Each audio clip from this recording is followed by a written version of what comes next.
an interdisciplinary artist. I work across the mediums of performance, film, and video.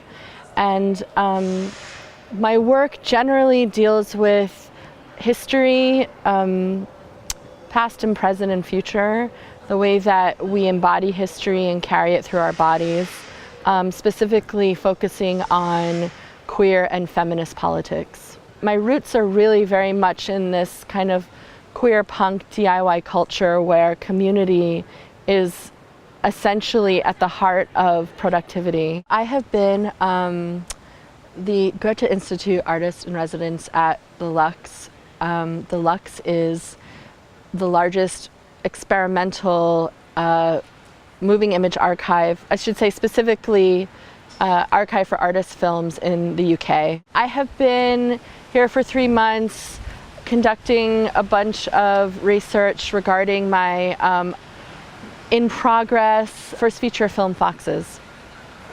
Foxes is dealing with the issues of climate change, environmentalism, future, and also queer perspective and queer histories.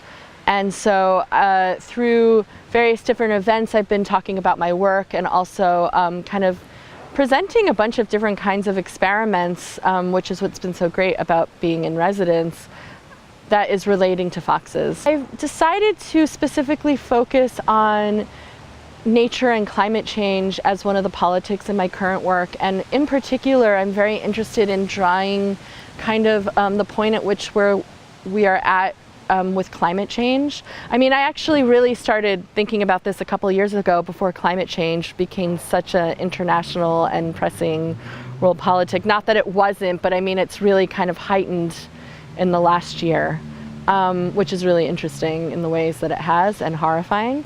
But I was thinking a lot about how nature inherits trauma, if nature inherits trauma through its cycles, and try to also sort of connect that to how queer trauma is inherited through non-blood related family, which we would call found family, but then also start to connect that to the early dissemination of information during the AIDS crisis and the ways in which queer people galvanized together to start to understand what was happening and how this genocide was, how and why this genocide was affecting queer people specifically. But then interestingly enough, you could bring it back to this topic of blood and DNA as well.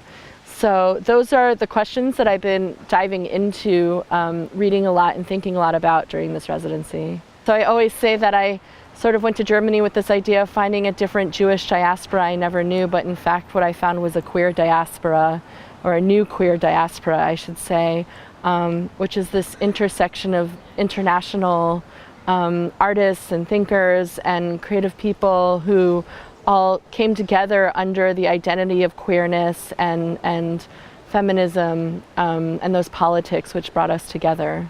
I can't even track, to be honest, how I got to where I am now, but I guess I did move to Berlin with an intention of understanding something about myself, which is definitely what I've done through the film and performance work that I've made since I've been there. I think the first thing that really struck me about Berlin was how transparent it is as a city in terms of politics and the history that it's gone through.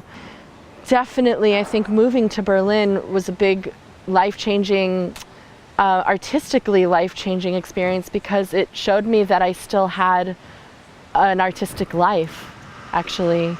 That people, it was the first time I ever experienced people wanting to support each other as artists without any kind of monetary or personal interest other than receiving that support back in terms of making things, sharing things. And it's because of this time. And I guess, you know, of course things change, and it was probably also, I was younger, it was 10 years ago almost now, but I spent those years building up this community and making my work and helping to make the work of other people so that we actually have some kind of currency of our own to hold on to and to put out into the world, and to open up opportunities like this one.